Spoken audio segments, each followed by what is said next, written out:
All right, so I didn't realize that, like, I just was IRL yesterday so hard that I did not know that there was a monthly report. So chat just linked it to me, and I was like, "Is it good?" Was it because first month of the year, probably not a lot going on.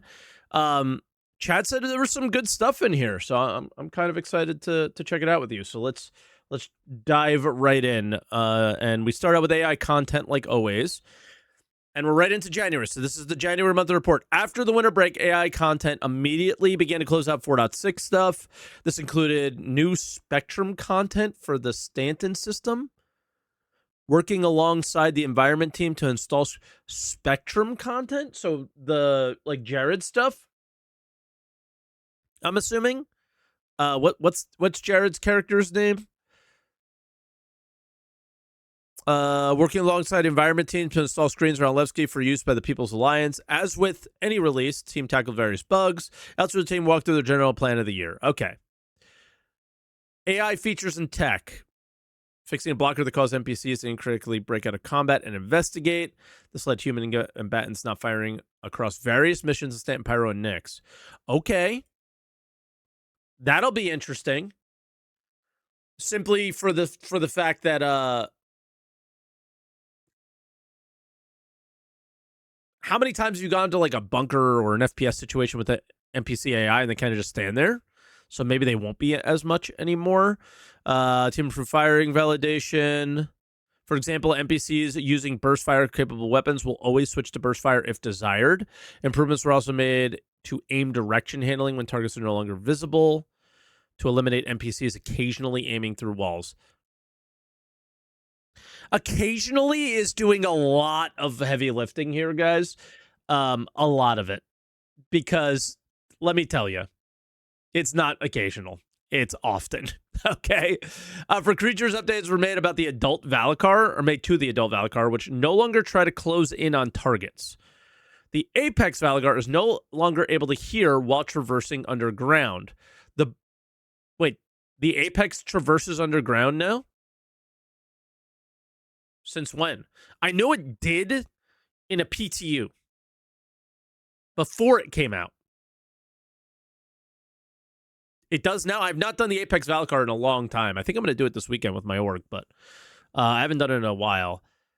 The burrow to position behavior was also updated to a string instead of a fixed type. This will directly pass animation fragments tags, improving. You think this means Apex Valakar, not irradiated Apex Valakar at Hathor? You think that this is leaning towards that potentially? We know that last year, like towards the end of last year, they had talked about Hathor was supposed to have the Apex Valakar, and that they do want to bring it to Hathor at some point. So maybe this is work towards that. Team also ensured that the Apex Valakar can freely move around planetary met. Oh, okay. So we're not doing the Hathor thing. We're doing the CitizenCon 2023 thing with the vehicle. Yeah. Essentially, the algorithm has been improved to allow large creatures to find paths and travel large distances, as they are not always close to players. Oh my god, yeah. What the Daymar rally, if they put an Apex Valakar on Daymar, will be insane. Improvements were also made to tactical point generation inside boxes that overlap multiple navigation meshes. Okay. Including the Apex motive port over. Well, that's all gibberish to me. Support for star pause. Again, stop it. Stop it. Stop with the star stuff. The team then refactored, serialized, debug. Blah, blah, blah, blah. This again all sounds very gibberishy. NPCs are now also able to play different jump animations based on the ledge height they're traversing.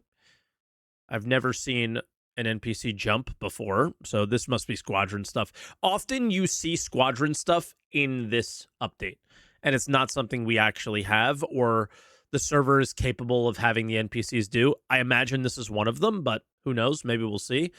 Animation, facial animation team worked on the remaining motion capture content that was recorded toward the end of last year. As part of this, another new voice pack was released in Alpha 4.7, as well as additional content for James Harriman, that's Jared, who will be returning with a new but somewhat familiar design.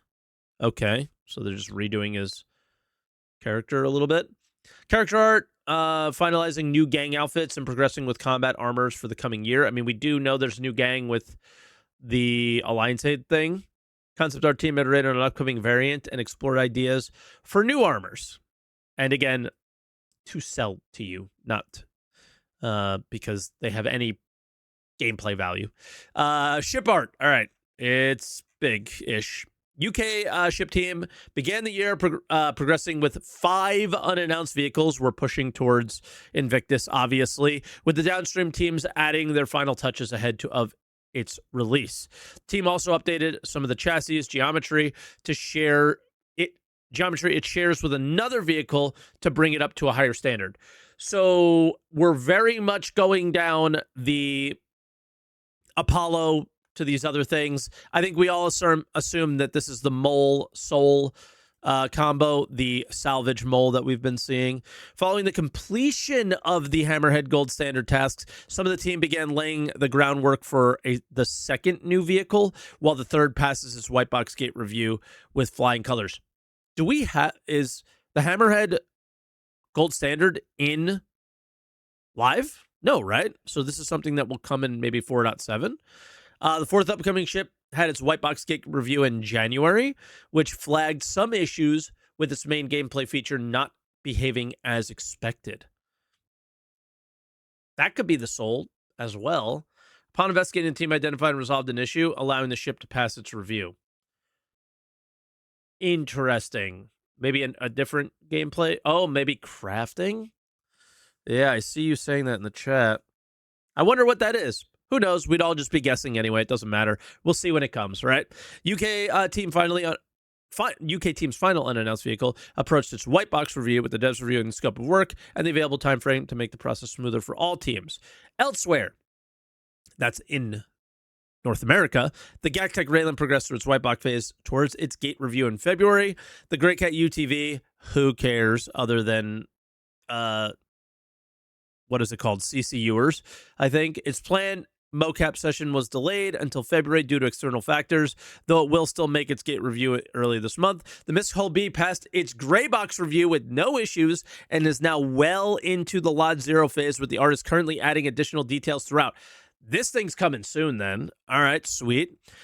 Drake Ironclad Assault, and the command module continued development, making heavy use of the brand's modular kit. It obviously looks like Drake, as you can see up here. This helps the team make sweeping updates throughout the ship, leading to much faster progress than prior ships. Oh, I guess this is where the North American team starts. Continued to work on an as-yet unannounced ship, which progressed through the white box phase. Last month, it saw its variants blocked out to ensure there are no surprises when they go into development at a later date. So a whole new ship with variants is coming from North America. Oh, boy. Variants and chassis, and it's like, dude. But none of it makes sense in a world that doesn't exist. It's a gameplay world that doesn't exist. It's exciting and frustrating at the same time.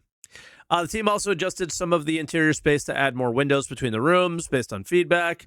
Finally, the Drake Kraken continued through white box with the first of its gate reviews set for mid-February. So this is a part of the Kraken. Looks like a turret here of some kind.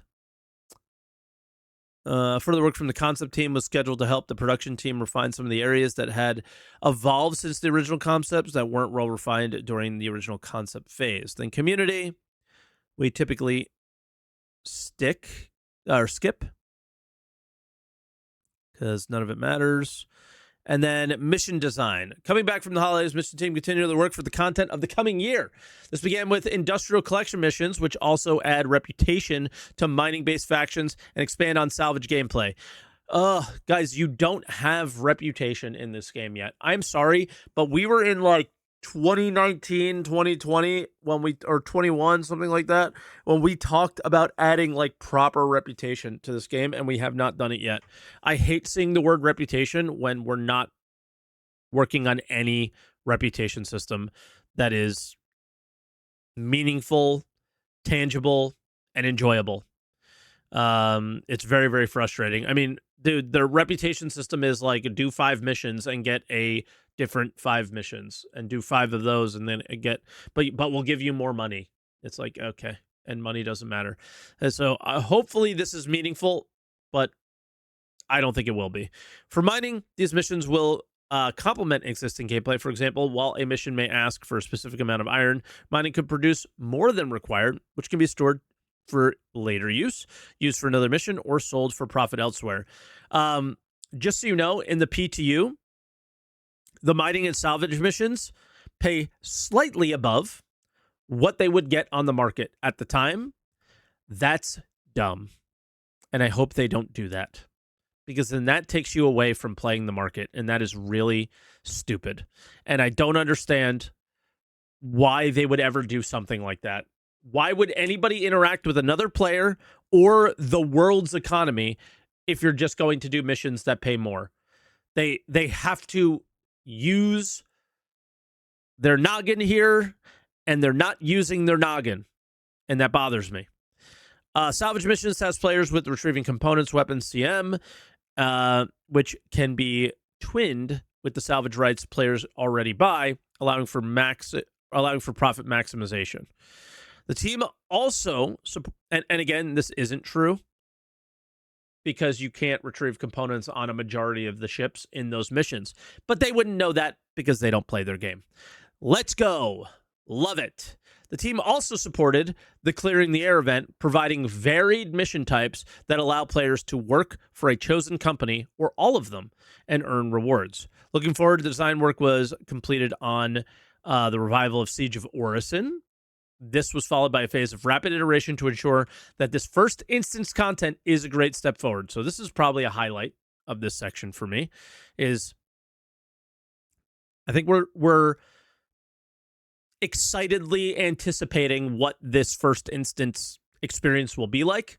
How buggy will it be? How performant will it be? What will fighting NPCs be like in this situation?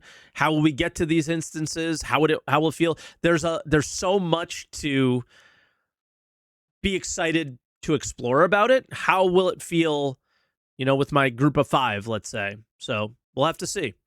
Yeah, did they fix the silly speed run, skipping over everything, all that? Additional missions are also underway for Nyx, including the return of courier and delivery missions as part of the ladder towards hauling. Interesting. So you might have to do courier and delivery before you can do hauling. Narrative. Hit the ground running, supporting the final closeout of 4.6.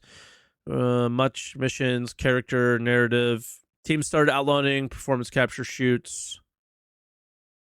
Narrative team discussed the location scattering tool detailed in CitizenCon 2954 presentation, helping them understand how to theme these generated settlements in a way that feels scalable but specific.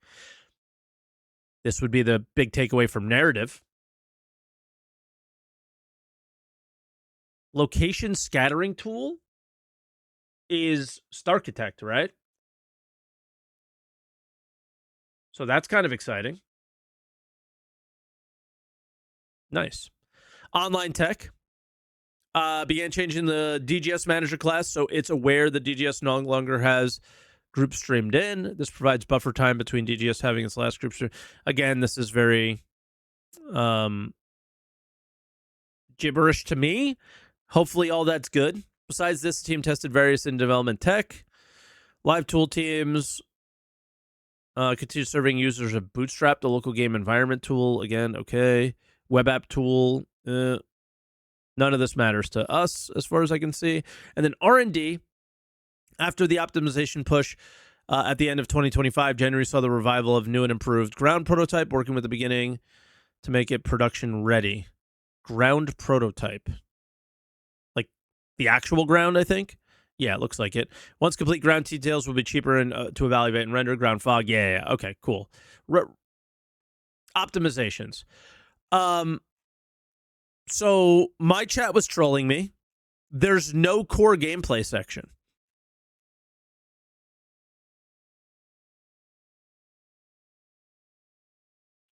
And no economy.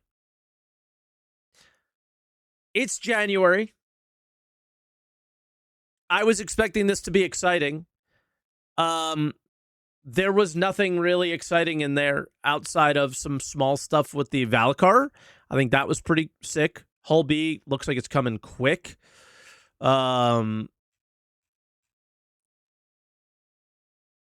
Siege of Orson would be a big takeaway. And then we might have a lot of locations coming quickly, which to me is more concerning than it is exciting.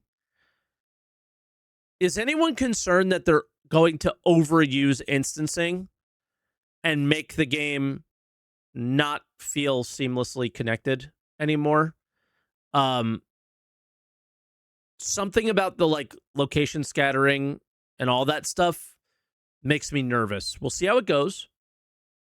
But yeah, there is no economy team. I mean, somebody's getting paid to work on the economy. Whether they're doing a good job is we'll see. But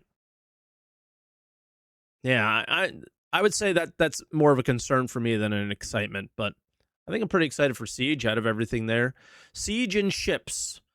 Those were the, I guess the Valakar Siege and ships were the big takeaways from this one. And a good look inside the Ironclad a little bit, right? Cool. I mean, that's the monthly report. Nothing crazy there, but nothing horrible either, right?